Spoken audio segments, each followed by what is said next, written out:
and this time we are going to talk about sleep.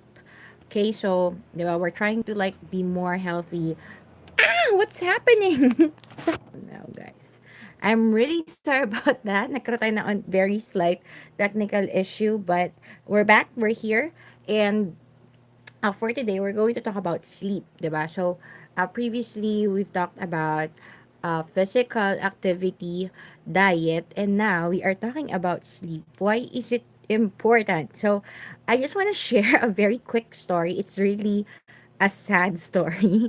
Recently, I have a new manager, and I was talking to my manager. She asked me, "What is your biggest time waster?" O, diba? So, I know I should not be saying this because it's gonna ruin my brand as I am talking about wellness. Diba? Wellness is life series. Yun yung focus natin for year 2022. And yet, I gave her a very awful answer.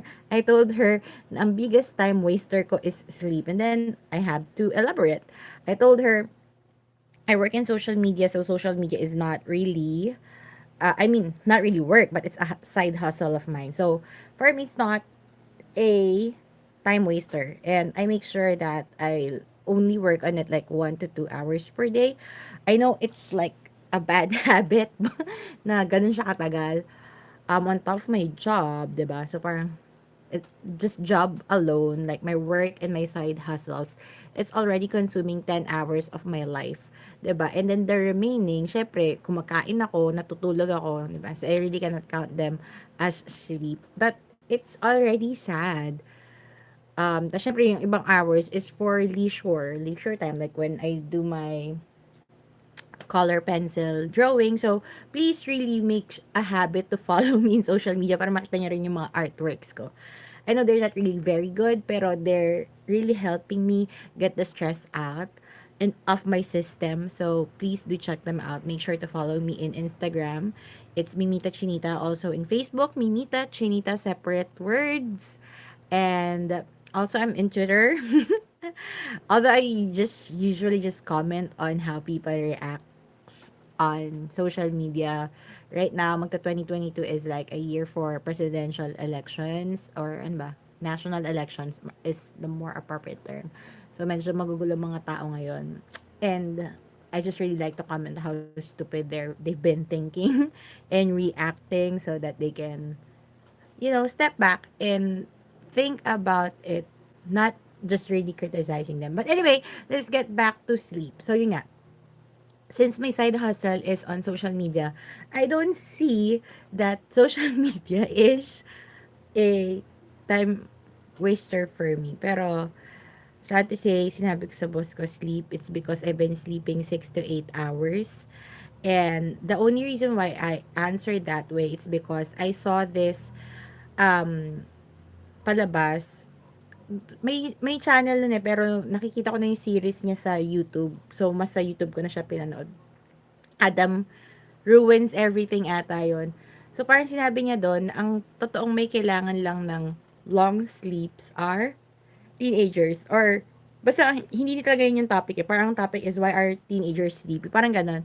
And it's because they're growing, they're developing, that's why they need more sleep talaga. Hindi sila enough na 8 hours lang. And, medyo naging takeaway ko doon is that if you're an adult already, since you're like developed already, hindi mo na kailangan ng ganun karaming sleep. I was led to believe, I wouldn't really say that it's that show's fault, pero medyo na yun yung naging takeaway ko. Yun yung how I comprehended it. Like, okay, since I'm not really growing and developing anymore, I'm a young adult, I should really spend more time in just exercising, just bigising, and maybe sleep like 5 hours per day. So, very wrong pala siya. Kasi sometimes I'd be really hard on myself if I would be sleeping for say 6 hours. For me, that's already leisure. It's no longer just, it's like beyond the necessities of my body. But apparently, yeah, I've done some research, and I have learned that actually, even if we are adults now, most adults still need 7 to 9 hours of sleep. Though there would be some people, depende siguro sa ginagamit nilang energy, like if they're really not doing a lot, um, probably 6 hours would be enough, 6 to 10 hours. So it still depends on how your activity is. Maybe 6 hours is already good enough sleep for you to be able to recharge for the following day. Pero 7 to 9 talaga is the a good number for us. So parang ako ngayon, okay, now if I'd be sleeping 6 hours, that's cool. So yon. And just similar to your drinking and to your physical activity na hindi mo naman talaga kailangan ma-achieve yung 10,000 steps para lang masabi na you're doing great when it comes to your physical activity, or drink 8 glasses of water para lang masabi na you are drinking enough.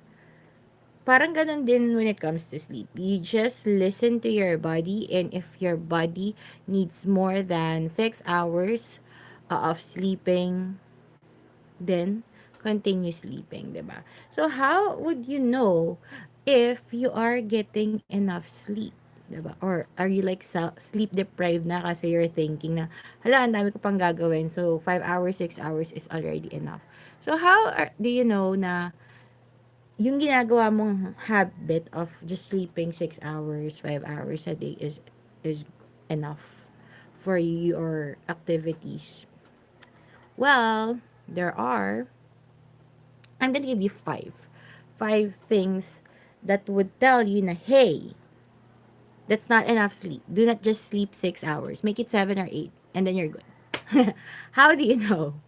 Number one, you're moody. 'Di ba? Pag antok ka, parang hindi ka pwedeng biruin ng kahit sino. Trust me, ako, I have, since it was my cousin's wedding yesterday, at dire-diretso ako from my 8-hour shift. Syempre, hindi naman ako nagising nung nagumpisa yung shift ko. Like, I was awake, say, 2 to 3 hours before my shift. So, anong oras yon? So, sabihin na natin, plus my 8 hours of shift, that's like, plus 3, 'di ba? So 11, 'di ba? And then we had to prepare, then we had to go to the wedding. I only had like 5 minute of nap kasi nalaman ng kapatid ko na may drive-through, and she's hearing that I'm hungry. I might eat one of my nieces or nephews. Whoever is small enough, I might end up eating them. Syempre, charot lang yan. Pero, ganun ako kagutom. Parang, paulit-ulit ako. So, prioritize ng kapatid ko na pakainin ako, at ginising niya ako. Di niya inisip na I've been awake for more than 11 hours. So, yun. So, nagkaroon na ako ng 5 minute of nap time. But, power nap lang yun. So, carry lang. So, yun. So, after that, it's been hours. Alam niyo naman, you have to like be in the church prior to the ceremony itself, the photo shoot, picture taking, yada yada, and then you go to the reception, and then the same thing, you have to wait for the bride and the groom, and then there's the program. So it was really a long time. So we got home, siguro like 2 hours na lang before my actual shift. I was afraid that I might not be gising for my shift. So, di na ako natulog, ni nap wala. So, yun. So, pero sa car naman pa uwi, I got to sleep, say, 15 minutes. And then, yun nga, nag-shift na ako. Tapos, during my breaks, I would do this 5 minute power naps. Diba? Yung lunch ko, yun lang medyo tinuloy-tuloy ko ng 30 minutes. Pero, I swear, I was like gising ng dire-diretso. Yeah, I do have power naps, but I am not the type of person who would go on a 24-hour, 48 hours without sleep. Like, oh my God, I thought I was gonna die. So, anyway, yun, tuloy-tuloy talaga siya hanggang sa umabot na ako sa shift ko that same day. And then, yun nga, once my shift ended, I just had some food kasi medyo gutom pa ako. And then, syempre, onting pampatunaw, and then I went to sleep. So, yun. And, ang point ko lang is that, on the night of my shift, after my cousin's wedding, since wala nga akong tulog, parang ako, please, okay, mag-joke kapag seryoso ko, kasi I will not find it funny. I might snap on you, or I might just hate you for the rest of our time together, just because you had that joke on the moment na wala ako sa magandang timpla. And then number 2, coffee cravings, right? I am not a big coffee drinker as much as possible. I only do it every other day. Yun yung most, kasi nagpapalpitate ako. I get a little bit paranoid as I have some mental health issues. So drinking coffee or being fueled by caffeine is not really a good thing for me. So, every other day yung sweet spot na okay, that's hindi ako nagkakaroon ng heart palpitations, and it just keep me the proper amount of awake. Proper amount of awake. Kasi ang problema minsan, kapag parami ka ng kape, parang hindi ka talaga makatulog na rin. Alam mo yun? That's for me. That's how my body metabolizes it. I'm sorry for all of the coffee fans out there. Pero, yun, hindi naman ako masyadong coffee is life, kumbaga. So, yun. But yesterday, I was like, I need coffee. I want coffee. Kahit nga ano kami sa wedding, may nakita akong kape, parang gusto ko na kape. And then they're like weirded out. Like, why do you want coffee? We have drinks, we have alak, we have iced tea, we have water. Why coffee? But I'm like, I just need it. Just to keep me awake. And then, if you're also not getting enough of rest, pansin mo, you're like depressed. I don't know. You just get depressed. Parang ang dali mong mabum out in life. Parang sabihan ka lang ng, ma'am, wala pong two-piece chicken. One-piece chicken lang. Well, medyo ano, no, medyo ang babaw. Pero, yun yung point. Parang onting sadness in life lang. You feel na parang na-trigger ka na parang napuno na yung baso mo, na parang ang lungkot-lungkot mo na. 'Di ba? When in fact, no, it's just you not getting enough sleep. Try to sleep and then everything calms down. And physically, your face shows it. Like, you can see na parang iba yung color mo. Iba, syempre, your eyes, they can get darker. And then, speaking of your face, breakouts, and you just really have this bad skin aura kapag wala kang tulog. So, yun. Those are the 5 ways to tell if you're not getting enough sleep. So, sa pagtulog, may mga 4 stages din dyan. The first 2 are the very light ones.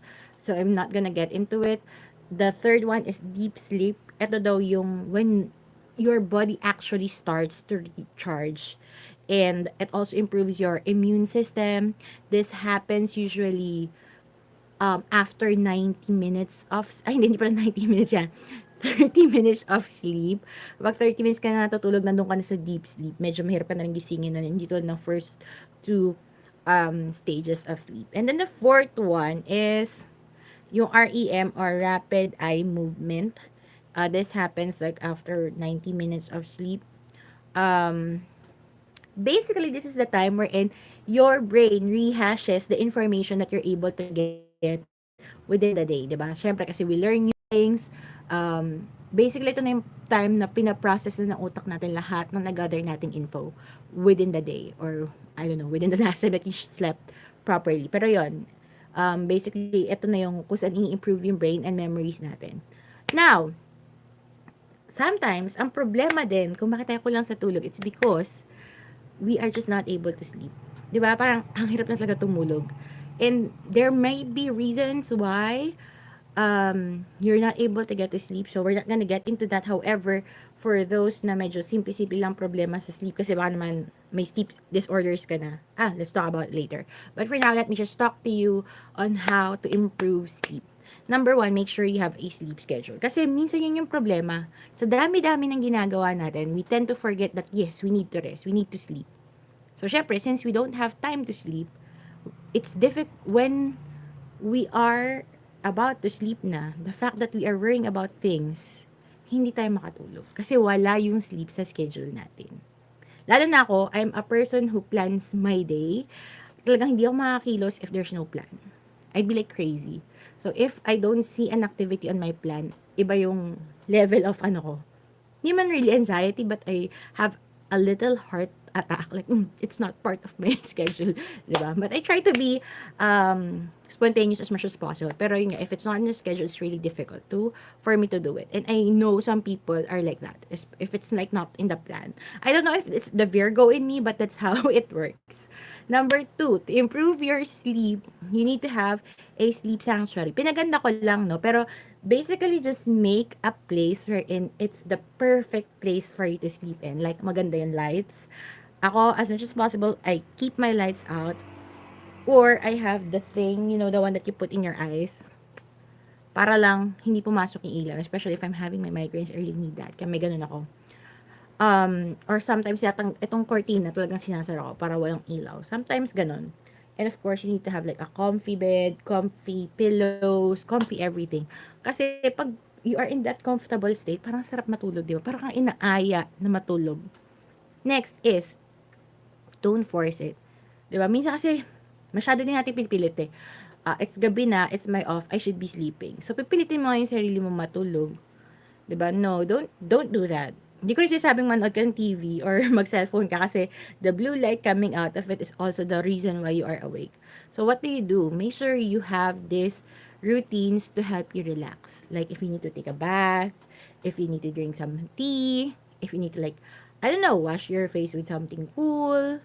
'Di ba? So gusto ko sana suggest ang incense and candles, but I'm afraid baka mamaya makatulog ka, masunog pa yung bahay mo. So, not really. But get those things that would help you relax. Kasi once you get that relaxed stage, you get into that light sleep until you eventually get to that deep sleep, and then little would you know it, tulog ka na pala. So, great, di ba? And then, avoid activities that will keep you awake a few hours before your actual sleep. What do I mean by that? Since merong, like ako for example, ang shift ko, ends at 8. So, I tell myself, okay, I would like to be sleeping by 9 or kung hindi talaga ako makatulog, at least 10 o'clock man lang. So, what do? I know I would not drink coffee 5 hours before that. So, let's say I am drinking coffee after 3 o'clock, I stop. I make sure hindi na kami inom, ubos ko na yung kape ko. Kasi minsan medyo bagal ako minom ng kahit ano eh. Kunwari may kape ako ngayon, start ng shift ko, minsan after lunch ko pa siya mauubos. So, I make sure that I stick to that time. And then, even exercise, yeah, I know I'm fat. People don't believe that I work out, but I do. Since yung treadmill ko sa kwarto, exercise very accessible for me. Ini-schedule ko siya na, okay, if I plan to sleep ng 4, I make sure that I also do not sleep. Ba't may 5 minutes nakalagay dyan? I do not sleep, say, 5 hours before that. Kasi minsan, yung exercise, it would help me be awake. Pero may mga panahon din na yung exercise nakakatulong sa pagtulog. So, you need to find the sweet spot. You need to really understand your body. Kasi ako, may mga panahon na, yeah, I would work out and then I would ligo and that would put me in that relaxed state and then I'm asleep. O, di ba? Ang sarap. So, yun. So, that's something that you would like to try. Just avoid the things that would keep you awake. Don't do them kapag malapit ka na dun sa time na matutulog ka. So, I hope you learned a lot. I hope you enjoyed this video. And if you do, please do not forget to click on the like and share nyo sa friends nyo. And please follow this Wellness is Life series. I am really loving this topic and I hope we can talk more about it. So, ayun. Leave your stuff in the comment section and I'll see you next time. Bye!